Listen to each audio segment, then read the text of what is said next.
ఏపీలో కూటమి ప్రభుత్వ పాలన మొదలైంది.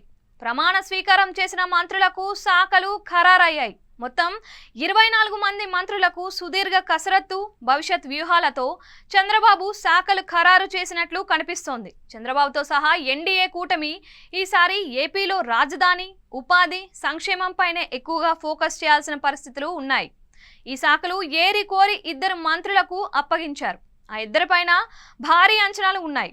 చంద్రబాబు ప్రభుత్వం సీనియర్లకు ప్రధాన శాఖలను కేటాయించారు. డిప్యూటీ సీఎం హోదాలో పవన్ కు పంచాయతీరాజ్, గ్రామీణ అభివృద్ధి, అటవీ, పర్యావరణం, సైన్స్ అండ్ టెక్నాలజీ శాఖలు ఖరారు చేశారు. అదేవిధంగా నారా లోకేష్ కు మానవ వనరుల అభివృద్ధి, ఐటీ, ఎలక్ట్రానిక్స్, కమ్యూనికేషన్ శాఖలు అప్పగించారు. మరో కీలక నేత అచ్చెన్నాయుడుకు వ్యవసాయ శాఖను ఇచ్చారు. మహిళకు హోంశాఖ ఆనవాయితీని చంద్రబాబు కొనసాగించారు. వంగలపూడి అనితకు హోంశాఖ కేటాయించారు. బీజేపీ నుంచి ఏకైక మంత్రిగా ఉన్న సత్యకుమార్ కు వైద్య ఆరోగ్య శాఖను అప్పగించారు. రాష్ట్రంలో ఆర్థిక నిర్వహణ, రాజధాని అంశాలే కీలకంగా ప్రజలు 3 పార్టీల కూటమికి పట్టం కట్టారు. చంద్రబాబు ముఖ్యమంత్రిగా ఆర్థిక, రాజధాని వ్యవహారాలను సీనియర్ మంత్రుల భుజ స్కంధాలపైన పెట్టారు. చంద్రబాబు పర్యవేక్షణ ఉన్న ఈ మంత్రుల పాత్రే కీలకంగా మారనుంది.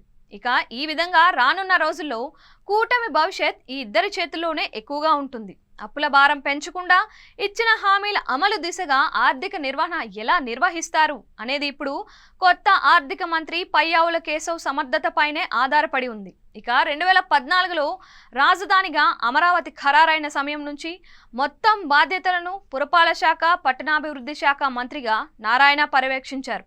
ఇప్పుడు తిరిగి నారాయణకు అవే శాఖలు కేటాయించారు. అమరావతి అంశంలో ఉన్న న్యాయపరమైన వ్యవహారాలను పరిష్కరించుకుంటూ రాజధాని నిర్మాణం పైన ముందుకు వెళ్లాలని చంద్రబాబు భావిస్తున్నారు.